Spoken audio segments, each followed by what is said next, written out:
Friends, welcome to serials கொண்டாட்டம். நம்ம மூன்று பிடிச்ச சீரியலில் இப்போ என்ன இன்ட்ரெஸ்டிங்காக போயிட்டுருக்கு அப்படின்னு பார்த்தீங்கன்னா, நம்ம கல்யாண அன்னை மேலே மாதங்கி வந்து அவங்களோட திமிரை காட்டி சோத்து சாம்பாரை அப்படியே மேலேயே கொட்டி விட்டுறாங்க. என்ன காரணம், எதனால அப்படிங்கிறத இந்த வீடியோவில் நம்ம ஃபுல்லாக பார்க்க போகிறோம். இந்த வீடியோக்கு ஒரு லைக் கொடுத்துட்டு இன்னும் நம்மளை சப்ஸ்கிரைப் பண்ணாமல் இருந்தீங்கன்னா சப்ஸ்கிரைப் பண்ணிக்கோங்க. வாங்க வீடியோக்குள்ளே போயிடலாம். நம்ம மாதங்கி வந்து சாப்பிட்றதுக்கா வராங்க. இதுக்கு முன்னாடி என்ன நடக்குது அப்படின்னு சொல்லிடுறேன். கல்யாண அன்னை கிச்சனில் வேலை பார்த்துட்ருக்காங்க. நம்ம நந்தினி வந்து கீழே வராங்க. நந்தினி ஒரு மாதிரி டல்லாக இருக்காங்க.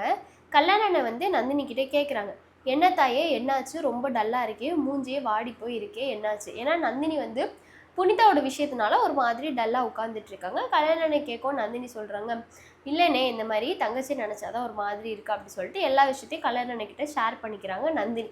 உடனே கல்யாணனே, சரி தங்கச்சி நீ எதுக்கும் கவலைப்படாதம்மா, ஒன்றும் இல்லை, ஒன்றும் பிரச்சனை இல்லை, நீ எதுக்காக இப்படி யோசிச்சுட்டு கவலைப்பட்டு கலங்கி நிற்கிற, என் தங்கச்சி கலங்குனா என்னால் அதை கண் கொடுத்து பார்க்க முடியாது நந்தினி, எல்லா விஷயமும் சரியாயிரும் அப்படிங்கிற மாதிரி சமாதானப்படுத்துகிறாங்க. அப்போ தான் வந்து சூர்யா சார் மேலே இருக்காங்க இல்லையா, அவங்க வந்து நம்ம நந்தினி வந்து கூப்பிட்றாங்க. நந்தினி நந்தினி அப்படி சொல்லிட்டு கூப்பிடுவோம். நம்ம நந்தினி சரிண்ணா நான் போயிட்டு வரேன் அப்படின்றாங்க. அப்போ தான் கல்யாணம்னு சொல்கிறாங்க, ஏம்மா நீ பார்க்கவே டயர்டாக இருக்க, நான் உனக்கு காஃபி தண்ணி ஏதாச்சும் போட்டு எடுத்துகிட்டு வாரேன், நீ மாடிக்கு போ, அண்ணன் இருந்தா செத்த இப்போ கொண்டு வந்துடுறேன் உனக்கு அப்படிங்கிற மாதிரி கல்யாணனே நந்தினி கிட்ட சொல்லிடுறாங்க. நம்ம நந்தினியும் சரிண்ணே எனக்கும் கொஞ்சம் தலைவலிக்கிற மாதிரி ரொம்ப கன்ஃபியூஸ்டாக யோசித்து தலைலாம் பயங்கரமாக வலிக்குது, 2 நாளாக வேற எனக்கு தூக்கம் இல்லை, நீங்கள் எதையாச்சும் எனக்கு மாடிக்கு கொண்டு வாங்கண்ணா அப்படிங்கிற மாதிரி சொல்லிவிட்டு நம்ம நந்தினி அங்கேருந்து போய் சூர்யா சார்கிட்ட பேசுகிறக்காக போயிடறாங்க. இப்போ இந்த கல்யாணனே நந்தினிக்காக பாவம் லெமன் ஜூஸும் காஃபி ஏதோ ஒன்று போட்டுட்டு இருக்கும்போது மாதங்கி வந்து உட்கார்றாங்க. எப்பயுமே வந்து லேட்டாக சாப்பிட வருவாங்க. கல்யாணனே வாங்க மேடம் சாப்பிடுங்க அப்படின்னு சொல்லி தான் சாப்பிட வருவாங்க அந்த மேடம். அது வரைக்கும் அந்த மேடம் வந்துட்டு அவங்க ஒர்க்கு பிஸியில் என்ன ஒர்க் இருக்க போது, கள்ள வேலை தான் எல்லாம், கள்ள வேலை பிஸியில் கள்ள ஒர்க்கை பண்ணிகிட்டு இருப்பாங்க. அப்போ தான் வந்து மேடம்க்கு என்னன்னு தெரியல, பசிச்சிருச்சு போல், அதோட பசிஞ்சனால டேபிளில் வந்து உட்காந்துட்டு கல்யாணம் சாப்பாடு போடுங்க அப்படிங்கிற மாதிரி சொல்லிடுறாங்க. உடனே வந்து கல்யாணம் சொல்கிறாங்க, இருங்க மேடம், நான் அந்த நந்தினிக்கு காப்பி தண்ணி கொடுத்துட்றேன், என் புள்ள ரொம்ப சோர்வாக இருந்துச்சு, நான் காப்பி போட்டு எடுத்துகிட்டு வர சொன்னாங்க, போய் கொடுத்துட்டு வரேன் அப்படிங்கிற மாதிரி சொல்ல, அதுக்கப்புறம் மாதங்கிக்கு இது வந்துட்டு எப்படின்னா ஒரு இன்சல்ட்டாக ஆயிடுச்சு. ஏன்னா மாதங்கி வந்து செம்ம திமிரு பிடிச்சவங்க, நமக்கே தெரியும், சுரேகாவை கடத்தி வச்சு அவங்க தான் ஆட்சி பண்ணிகிட்டு இருக்காங்க. இது தெரியாமல் அந்த மாதவி இந்த மாதங்கி கூட வேற கம்பெயின் பண்ணி கூட்டணி போட்டு புனிதாவையும் நந்தினியும் பழி வாங்க போகிறாங்களாமா. முதல்ல அவங்கள தங்கச்சியை காப்பாற்றவே மாதவிக்கு வக்கில்லை, இதில் வேற இவங்களை காப்பாற்ற போகிறாங்கன்னு சொல்லிட்டு அந்த மாதவி கூடயே கூட்டுக்கலவணி வேலை பண்ணிகிட்டு இருக்காங்க. ஸோ மாதவி கண்டிப்பாக இந்த விஷயத்தில் சிக்க தான் போகிறாங்க அப்படிங்கிறதான் தெரிய வருது. இப்போது மாதங்கி வந்து சாப்பிட்றக்கா டின்னர் சாப்பிட்றக்கா உட்கார்றாப்புல, உட்கார்ந்தோடனே பார்த்தா நம்ம கல்யாணம்னு இப்படி காஃபி எடுத்துகிட்டு நந்தினிக்கு போய் கொடுக்க போகிறாங்க. காஃபி எடுத்துகிட்டு போகிறாங்க. நந்தினி சூர்யாவும் பேசிகிட்டு இருக்காங்க. அப்போ தான் கல்யாணம்னு, அத்தா தங்கச்சி என்னத்தா பண்ணுற அப்படின்னு, இதோ வாரண்ணே, கொண்டு வந்துட்டீங்களாண்ணே, நீங்கள் எதுவும் குடிச்சிக்கலாண்ணே அப்படின்னு நந்தினி கேட்குறாங்க. இல்லைத்தா குடிக்கணும் அப்படின்னு. சரி அந்த மாதங்கி அம்மா இருக்காவல்ல, அவங்க வேற வந்து உட்காந்துருந்தாங்கத்தான், நான் அவங்களுக்கும் போய் சாப்பாடு பரிமாறிட்டு வரேன், டைம் ஆயிடுச்சு தான், அவங்களும் அப்படியே வந்து உட்காந்தாங்க, நான் அவங்களுக்கு காஃபி எடுத்து வரேன்னு சொல்லிட்டு வந்துட்டேன்தா அப்படிங்கிற மாதிரி சொன்னேன். ஐயோ ஏன்னே, நீ அவங்களுக்கு கொடுத்துட்டு எனக்கு எடுத்துகிட்டு வந்துருக்கலாம்னு அப்படின்னு சொன்னாங்க. யாத்தா சும்மா இரு, நீ எவ்வளோ டயர்டாக இருக்க, உன்னை பார்த்தாலே எவ்வளோ கஷ்டமாக இருக்குது, அவங்க நல்லா தானே இருக்காங்க, அவங்களுக்கு அப்புறமாட்டி கொடுத்துக்குறோம், நீ குடித்தா நல்லா அப்படின்னு சொல்லிட்டு கல்யாணம்னு இதை அப்படியே நந்தினிகிட்ட சொல்லிட்டு கீழே வராங்க.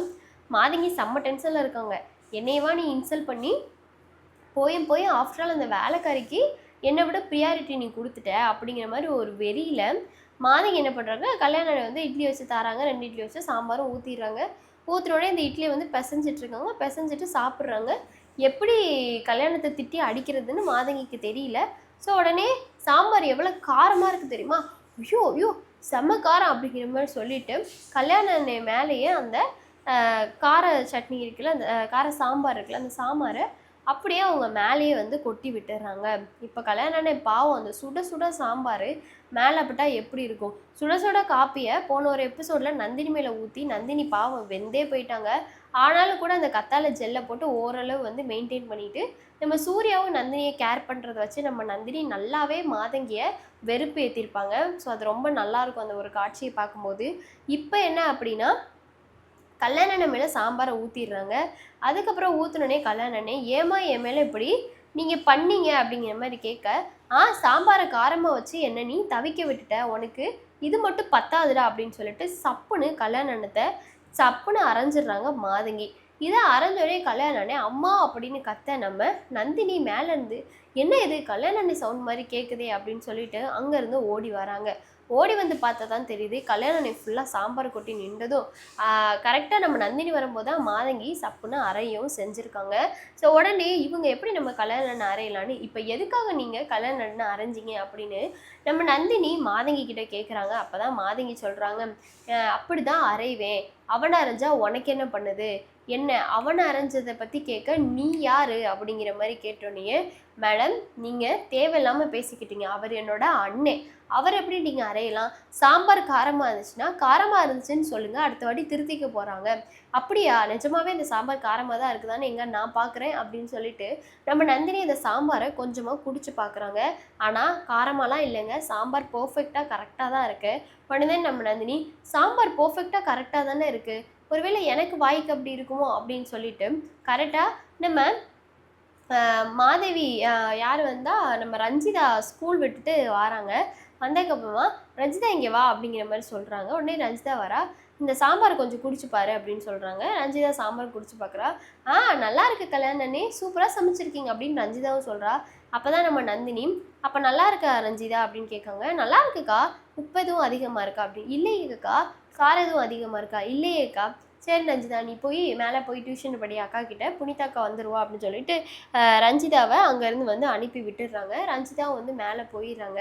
இப்போ தான் நம்ம நந்தினிக்கு ஒரு விஷயம் தெரிய வருது, காரம்லாம் அதிகமாக இல்லை, வேணும்னே தான் வந்து நமக்கு கல்யாணனே அவங்கள விட்டுட்டு சாப்பாடு கொடுக்க வந்ததுக்காக வேணும்னே தான் கல்யாண அண்ணனை டார்கெட் பண்ணி மாதங்கி அடிச்சிருக்காங்க அப்படிங்கிறது நம்ம நந்தினிக்கு தெளிவாக புரிய வருது. ஸோ புரிய வந்த நந்தினி உடனேயே சாம்பார் எல்லாமே நல்லா தான் இருக்குது, உங்களுக்கு எவ்வளோ ஒரு தைரியம் தான் கல்யாண அண்ணனை நீங்கள் தேவையில்லாமல் ரீசனே இல்லாமல் அடிச்சிருப்பீங்க அப்படின்னு சொல்ல, அப்படி தாண்டி அடிப்பேன், அதை கேட்க நீ யார் அப்படின்னு கேட்டோன்னே நம்ம நந்தினி சப்புன்னு மாதங்கியை அரைஞ்சிடுறாங்க. நந்தினி ஆல்ரெடி ஆக்சுவலாக டென்ஷனாக தான் இருக்காங்க. ஏன்னா புனிதா ஒரு விஷயத்தில் டிப்ரெஸ்ஸாகவும் இருக்காங்கன்னு சொல்லலாம். ஏன்னா புனிதா வந்து காதலிக்கிற விஷயம், அந்த வீட்டுக்கு போன விஷயம் எல்லாத்தையும் நினச்சி குழம்பி பாவம் நந்தினி ரொம்ப கன்ஃபியூஸ்டாக இருக்காங்க. ஆனால் வந்து இப்போ அவங்களோட கோவத்துக்கு பலியாயிட்டாங்க மாதங்கி அப்படின்னு தான் சொல்லணும். ஸோ இதுக்கப்புறம் மாதங்கி அடிச்சிருக்காங்க. இதுக்கப்புறம் ஒரு பூகம்பமே அந்த வீட்டில் வெடிக்க போகுது. அதை பற்றி தான் நம்ம நெக்ஸ்ட் ஒரு வீடியோவில் பார்க்க போகிறோம். இந்த வீடியோ பிடிச்சினா கண்டிப்பாக லைக் பண்ணுங்கள்.